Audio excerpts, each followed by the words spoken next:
Hi guys. We are recording this class today primarily because I've recorded 3 times and none of them have worked. So we're trying this one, giving it a shot. Okay, it's not showing on Canvas. I need a brochure. So happy Thursday to you all. We're going to begin. Come on, get higher. Hello everybody at home. Hopefully this one works and you can hear me. I kept everything on the board and I shut the drapes because somebody said yesterday they couldn't read the board at all, so I'm hoping I can remember to do that thing too. This was a couple days ago. Blue was yesterday and brown was yesterday as well. I just thought you could take a minute to look at any of the terms from 15 all the way through number 1 to see if, before we begin, if anybody has any questions, clarifying points.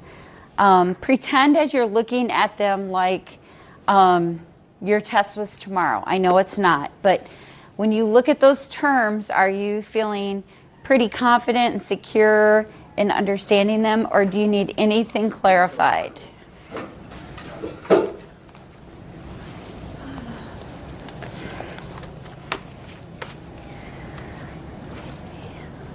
Yeah, Kate. So are the normative and informal, are those like the ones where, like in a social group, or when you're in like an unknown place, like the difference? I'm not sure I understand your question. These are when you are conforming. So what do you mean in a, like you could be just with one other person. You don't have to be in a group setting for these two. So the normative is like those ones, right? Like when you're... Correct. So Solomon Ash was somebody I gave you as an example yesterday, and he is somebody you make sure you know. And what he did a study on conformity, and these placards demonstrated what he was trying to do, and people just, even though they knew the answer was incorrect, they conformed, and out of total peer pressure, not feeling like they wanted to be the odd man out and wanting to fit in. Informational, though, is you are conforming because you just don't know what else to do. It's usually a crisis situation. Other questions? And did that answer anything for you? I'm not sure if it did or not.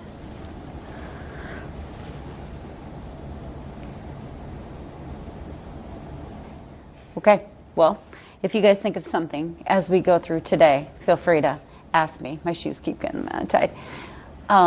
Let's open up our packets to the first goal, buff. I think it's buff, guys. Buff sheet. It looks like this at home.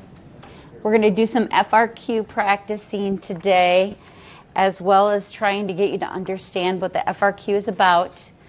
And the reason why we need to do that is because we need to, you guys have your first essay in here on Thursday, a week from today. So I want you to have plenty of time where you feel like you can prepare and ask me any questions that are necessary. So the first prompt that you see listed is dealing with social loafing. So you were supposed to have read about social loafing for today. If you didn't, or you have forgotten what it means, that's okay. I would prefer for you to look up the answer either on your phone or your notes. But let me explain first. What we're going to do is we're going to read this prompt together, and then you're going to decide whether or not the italicized answers should be scored or should not be scored. And there's a yes and a no above each of them. See that? Everybody following me? Give me some type of affirmation out there at home. Good. Okay, so here's the prompt. Chandler and Alex were transferred to a new city and needed to find a new home. They carefully considered every house within the price range and finally purchased one that met all their criteria. 1 month before the move, Chandler and Alex asked friends to help them organize and pack their belongings. 1 week before the scheduled moving day, They learned that they needed to move out within 48 hours, so they quickly finished packing. Explain how social loafing could be related to their moving process. So before you begin, that's what you're going to do for the front. You're just going to say, yep, that would score. No, that wouldn't score. And then if you guys flip that page on the back side, everybody flip it over. There's another term based on yesterday. And so, Kate, I was actually glad that you mentioned normative social influence, because that term is a term I would like you to apply to see if that person scored on the back side or not. Good. Everybody, you're going to do that silently. But first, I'm going to take a couple of you out in the hallway one at a time, okay? And nothing is bad, just so you know. So we'll start with you, Sam. If you can meet me in the hallway, I'd greatly appreciate it.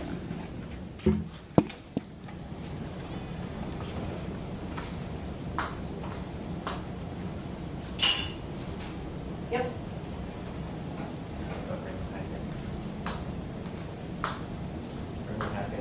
No, you don't have to bring anything.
Aubrey, can I have you? Don't say anything, okay? Okay.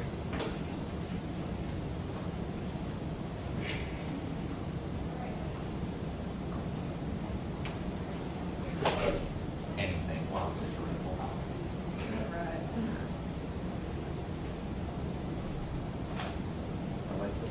I like the last answer on the second page.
We will talk about that in a little bit. We're not going to talk about that yet, okay?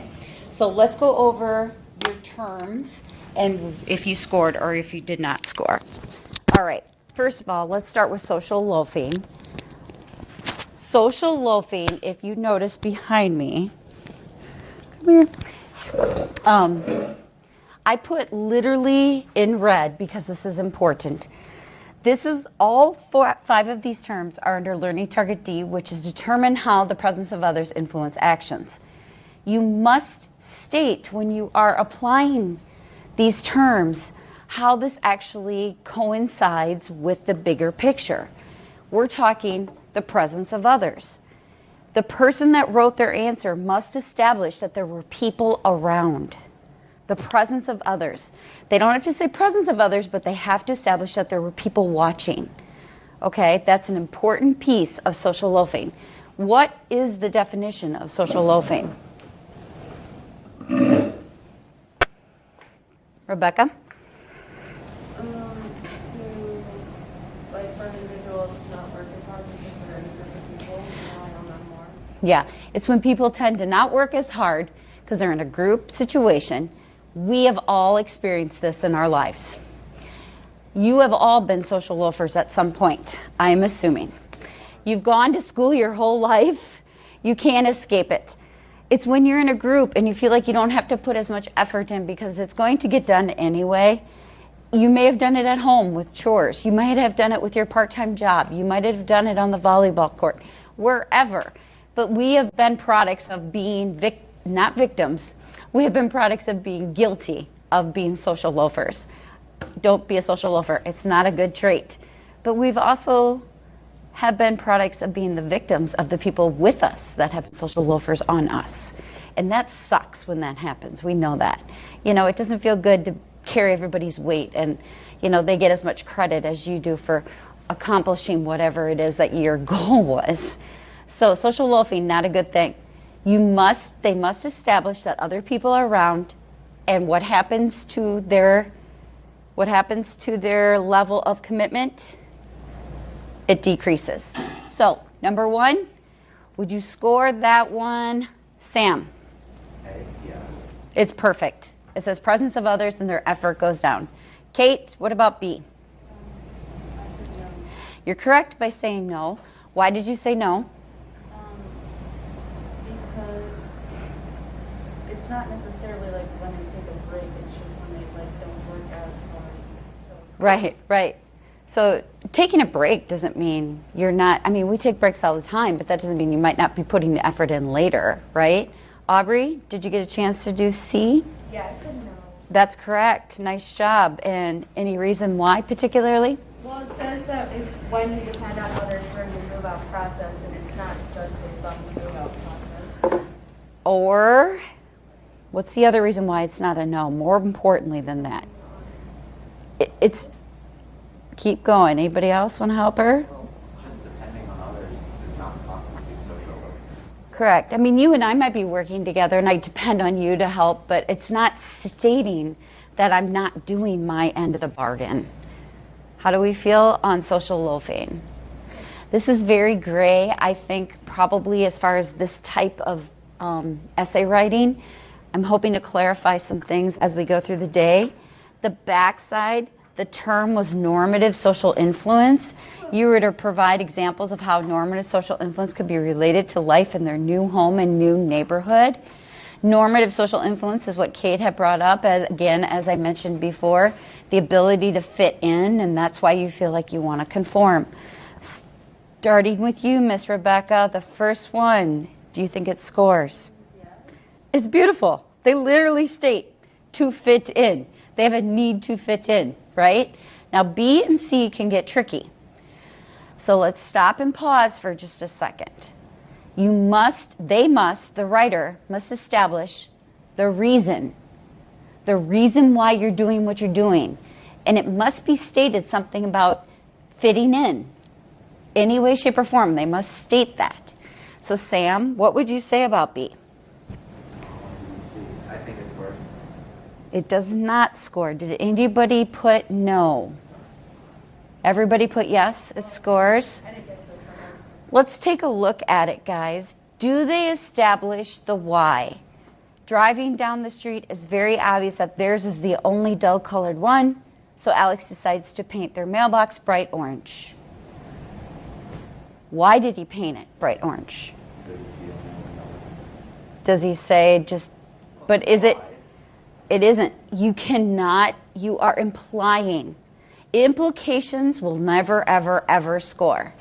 I can tell you that just from all the years of experience I've ever done this, okay?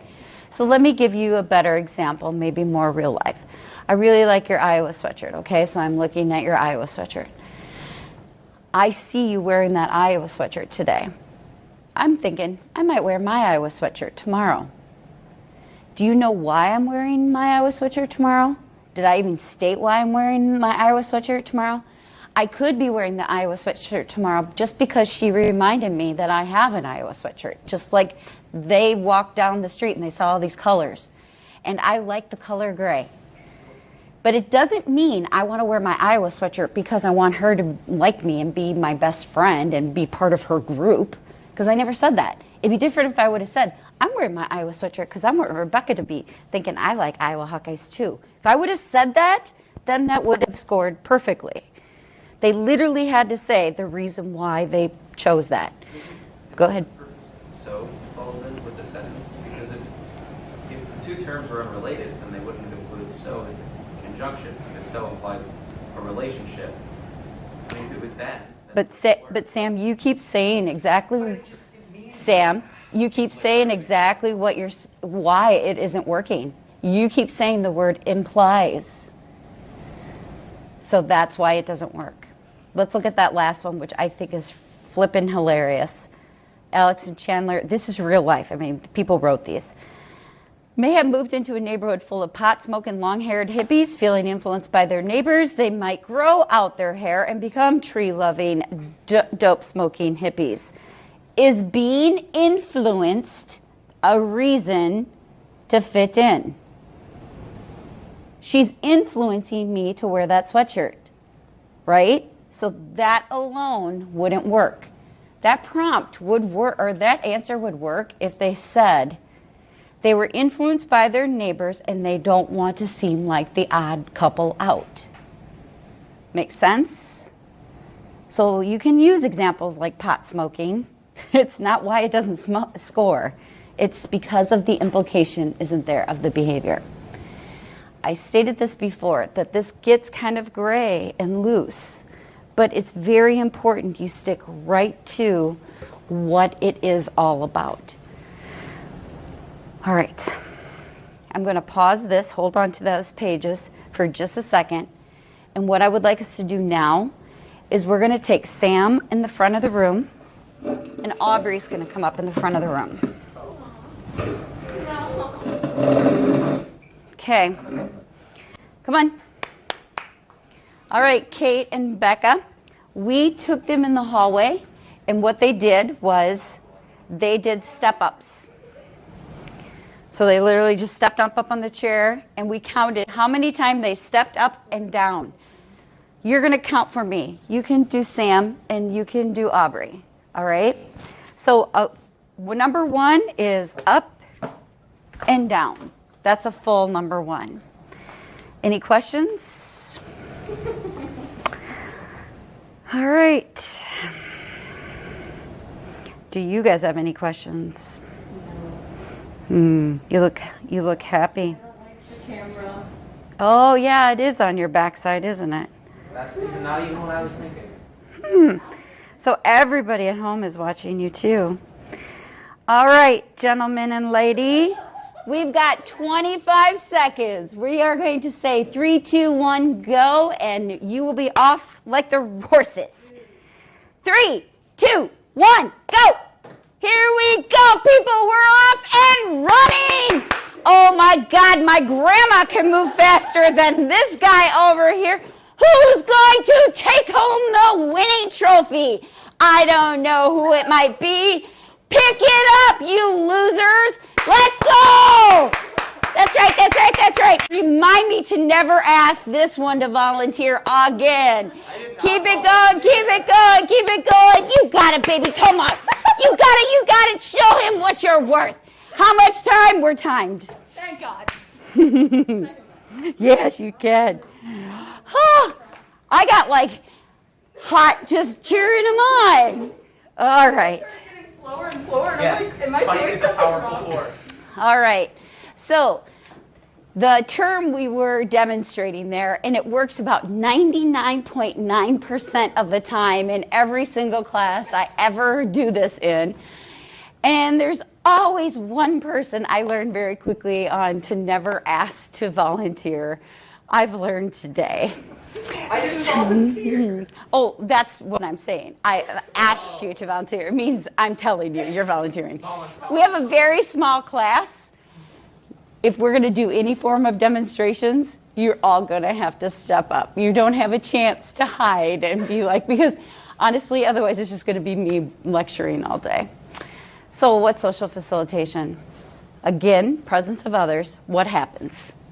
If you read for today, you knew what this was all about. Kate, what's the definition? Like when people like perform better at easier things because they're around other people. Because why? Because they're around other people and then they're like, Yeah. So what she said was people perform better on easier things when other people are watching, or it could be not just easier things, but it could be like a well-learned task. Like it's something you do well on. If people are watching you, I mean, think about like in sports, how like if you have a big crowd, you're definitely more amped up or whatever. And it can happen with anything. And it's also the opposite, Kate. You can perform worse on an unmastered or unlearned task. So I remember in elementary school, for me, oh my gosh, you guys, like having to come up to the board in math and the teacher like signaling you out, it was just a nightmare for me. I could do okay if I was at my desk and I had time to process and think, but in front of everybody, the pressure, and I just froze. And it was not a well-mastered task for me. So social facilitation actually backfired for me and didn't work well because of the fact that it wasn't a well-mastered task. Do you understand the definition? Well, let's reveal our scores. In the hallway, Mr. Sam did a whopping 9. How much did he do here? 8. Okay, I think he had to try really hard to not do better. Aubrey in the hallway did 11. What'd she do here? Okay, we have a winner. Can I tell you first hour that my 2 volunteers that I grabbed went up into the 30s. Oh, wow. Oh, my God. They were exhausted. They collapsed and they were like, oh my gosh, so tired. And they were cruising. So maybe, Sam, the reason why you didn't perform well is that is not a task that you would particularly do. I can tell you the reason. Oh, I'm sure it's because you were trying to be a, what's the word I can use that's kind and appropriate on video? Okay, that's maybe debatable. My original plan was to do... There should be no plan. There's no plan. It's just do what I tell you. All right, guys. So now what I'd like you guys to do is the next page that you have open. Most of you kept it open. It's okay, Kate. Just flip it to this page where it says social facilitation. She's very quick. I want you to read about Sachio. We have a new prompt. Sachio traveled to a prestigious college to audition for a music scholarship. After he arrived, he learned that his audition had been rescheduled for late in the day. Sachio was required to play several difficult pieces on his saxophone and interview with the judges. Just before leaving campus, he was offered a full scholarship to the college. Explain how each of the following might have contributed to the success of Sachio's visit. Now you get to write it, okay? So take a second. Now that we just talked about social facilitation, go ahead and how would you apply that term to that prompt in Sachio? If you're at home, this is the page we are on right now.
So let's see what you guys came up with.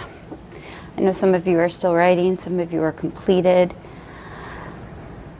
But before we do, I would like to go over basically the process of how to write an FRQ for this class, because it's a little different for each AP class and honors class that you've had. So if you guys would do me a favor and just fast forward to the very first purple page in your packet. Looks like this. So your first essay for this class is Thursday. And what I've done is I'm trying to make this baby steps. Instead of having you dive into the water and feel like you're drowning right away, I'd rather see you go into that shallow end and feel like you have learned how to write things in context of this class before I set you free. So the words that you see listed here are all the potential words that are going to be on the FRQ on Thursday. This is your word bank. This word bank is a lot better than saying you need to study all of these words that are on your vocab for a potential on Thursday. So you'll need to know all of these, obviously, for the multiple choice, but as you know, that's a different type of studying skill. So the words that you need to know from memory to be able to define and apply are listed there. Most of these, or many of these actually, as you're looking at them, should be very familiar to you. Like, oh yeah, okay, we've gone over that word, I've read about that word, etc., etc. So that's your responsibility. Make sure you can define and apply each of those terms. I'd like you to flip the page, purple.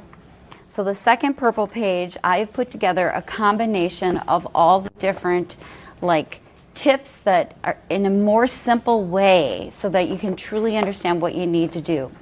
So I always teach the free response by using this terminology, TDA. And I'll remind you about that on the day of every essay. Write the term, define the term, and then apply the term.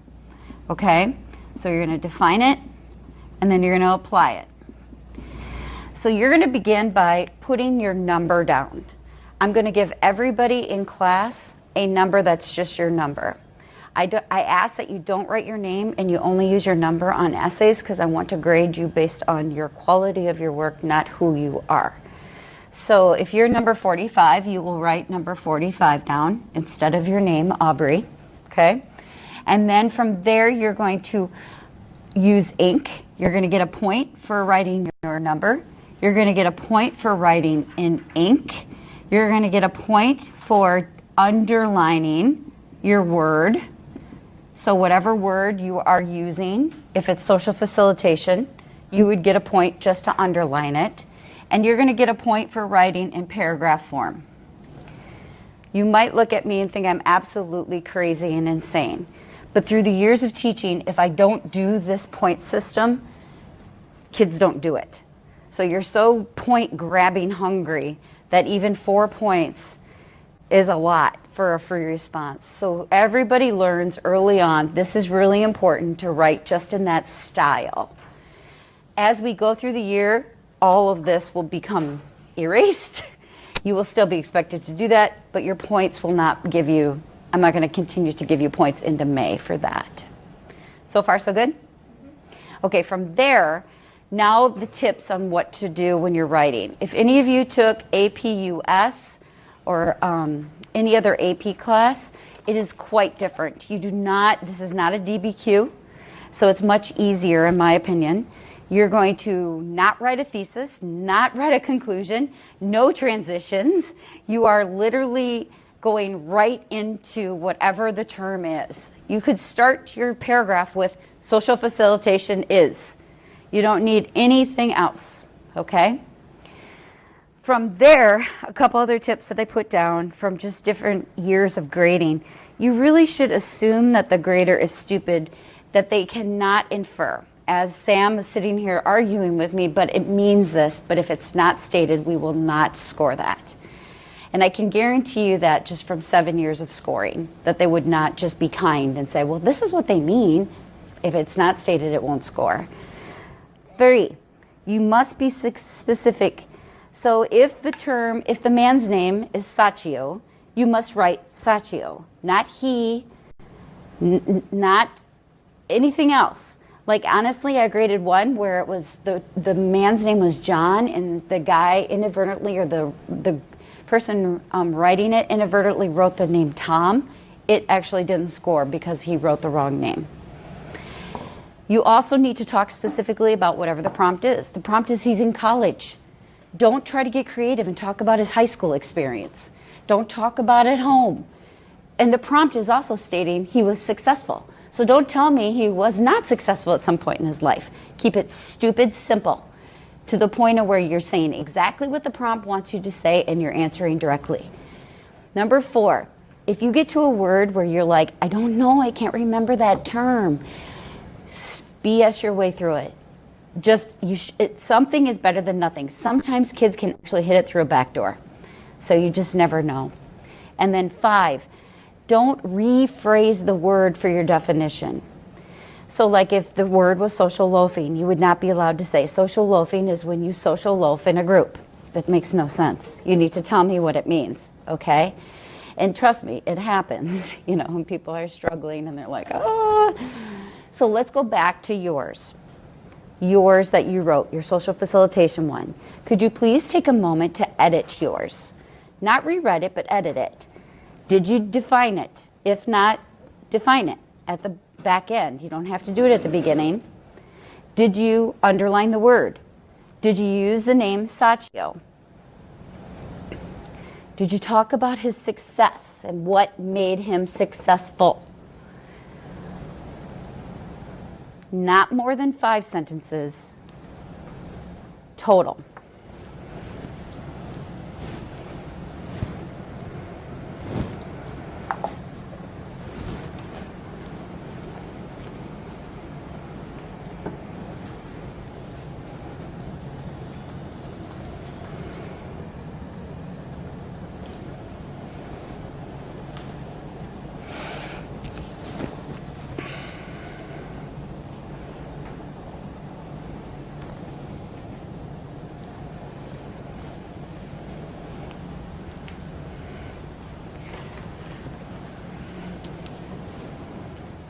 Keep it clean, keep it concise.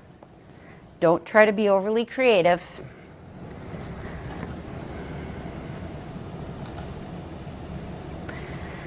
Kate, did you define it? Can you read out loud how you defined it? Social facilitation is when someone does better in the presence of others on easy or well-learned tasks and performs worse on more difficult or Unlearned, unmastered. Yep, that's perfect. And so that definition, even though you're not stating it and memorizing it word for word, it's good, it's close enough, you've hit the major points. That scores. What you've just done, Kate, is before I even begin to read your essay, I read that, if that was your first sentence, and what I'm saying as the reader is, this kid knows what she's talking about, right? So you're like telling the grader, I do know this definition, and now the application piece. So Sam, can you please tell us how you applied it?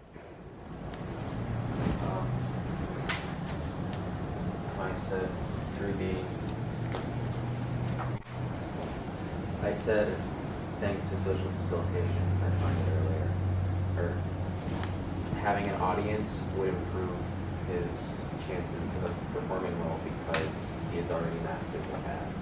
Okay, that would be fine.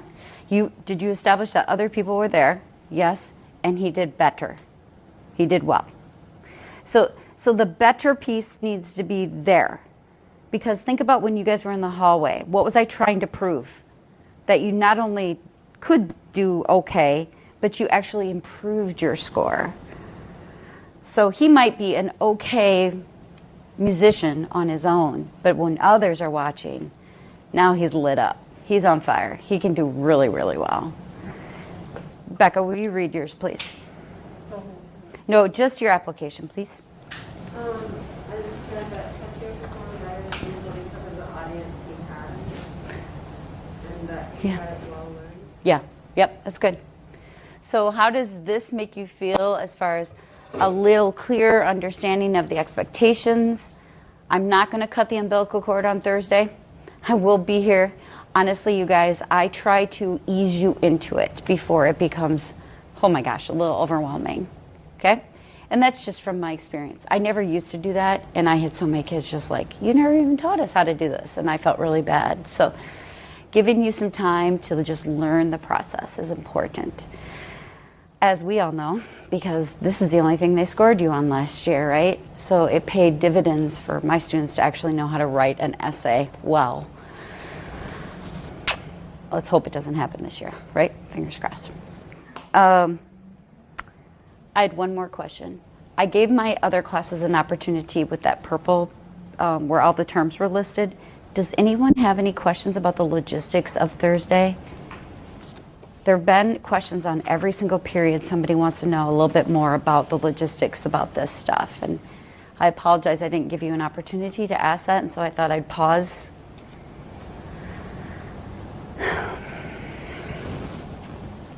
I think like a question came up, like I don't know how they phrased it, but they said, so we're gonna have 3 terms, and will we have a different prompt for each term? That is not the correct. You will have 1 prompt, and you will have to apply those prompts, all 3 of them, in a different way to that particular prompt. On the back side of that second sheet, I've given you an example, not for this unit, but just like an overall example. I don't expect any of you guys to read that, but you can just see the layout. You can see how it's 1 prompt. They applied each of those terms to that prompt. So that's what the makeup of it will be.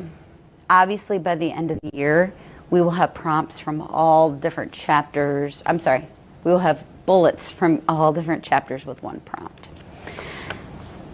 Okay?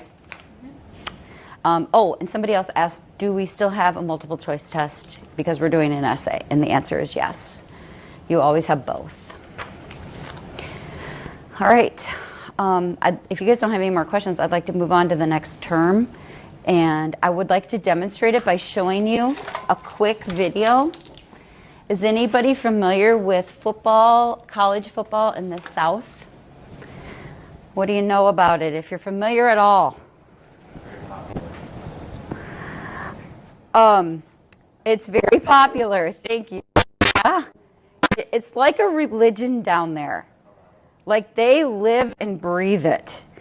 So this clip I'm going to show you guys is it's after the game, and the game was a rivalry between Ole Miss, Ole Mississippi, and Alabama.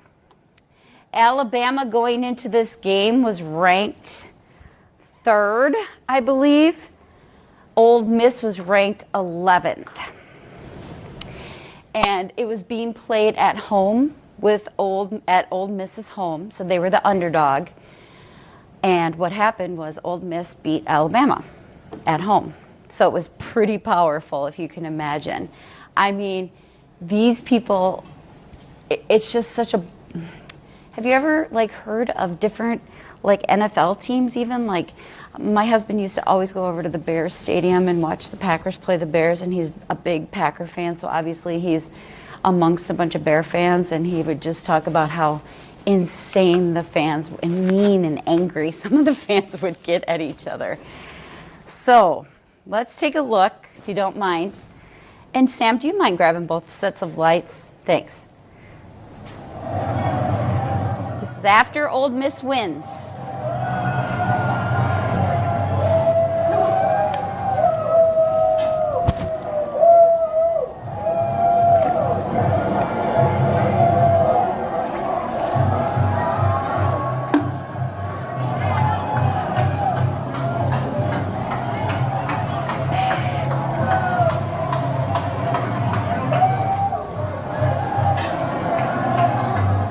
So we got a girl climbing up.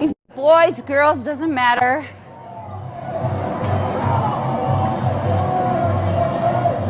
Very expensive piece of equipment. A goalpost is not cheap. Very heavy, too. How many bodies can we get up there, right? Where are the authorities? Are people supposed to storm the field? Never. No. I'd say there's hundreds of students down there on that field.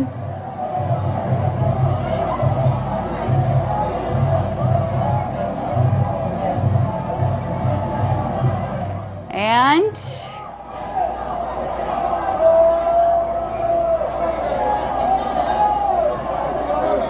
you think it's gonna go?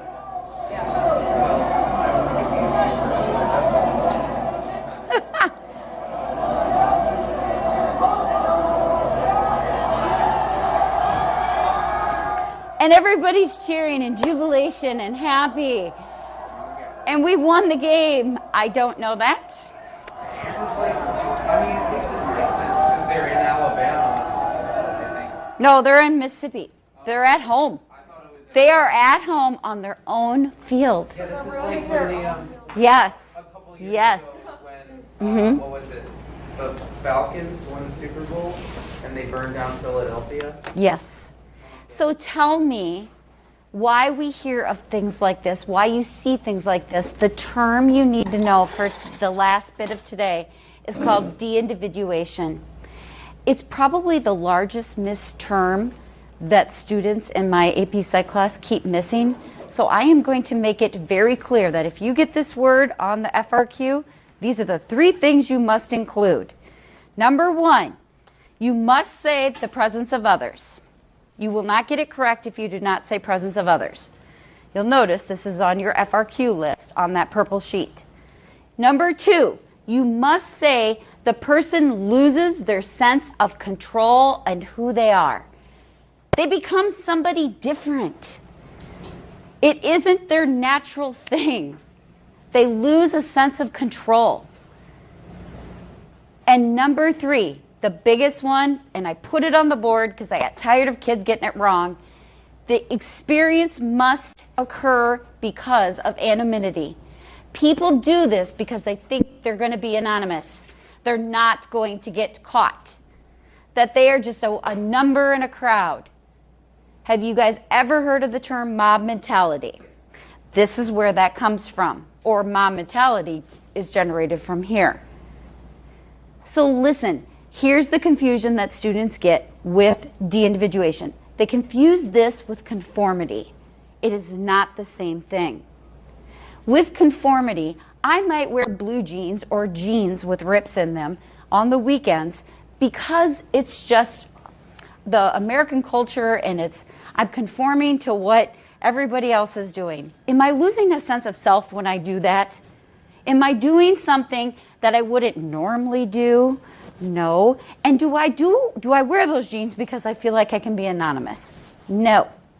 So the difference is the whole task with de-individuation is usually you are doing something so extreme you wouldn't normally do. The best example I can give you personally is one year I was teaching AP Psych and all of a sudden everybody's on their phones, like all of the kids. And I was like, what's going on? And they said, Miss Horner, there is a big food fight going on right now at senior high school. Like somebody was videoing it. And I'm like, oh my gosh. And so we started talking about de-individuation. The cafeteria cost a lot of money that they had to repaint and repair because the tiles were flooded with spaghetti sauce. It was a disaster. Here's the thing. The students that participated in the food fight was your vice president and president of the student council, were scholarships to kids that had scholarships to Drake, kids that were NHS members. These were normal behaviors of these kids, but they got caught up in the group of everybody throwing their flipping spaghetti, and they just did it too, right? Do you see the difference between that and I'm conforming because I want to fit in? You lose a sense of normal restraint with de-individuation, and that's another key component. You just lose that sense of what you normally would do. Ladies and gentlemen, we're living in a time of many riots. Do you think de-individuation is playing a role? 100%. And do you think these masks are contributing or inhibiting de-individuation? 100%. It's a hell of a lot easier for me to go into a store and loot with this thing on versus this, right? You are a product of social psychology as we speak. You are a victim of it. In 2 years, 3 years, 4 years now, you're gonna be a statistic. We're gonna read about all what this has done to you all. That was supposed to be kind of humorous, but it's kind of true. It's kind of true. Have a great day. See you later. Goodbye, everybody. Have a good night. We'll see you tomorrow.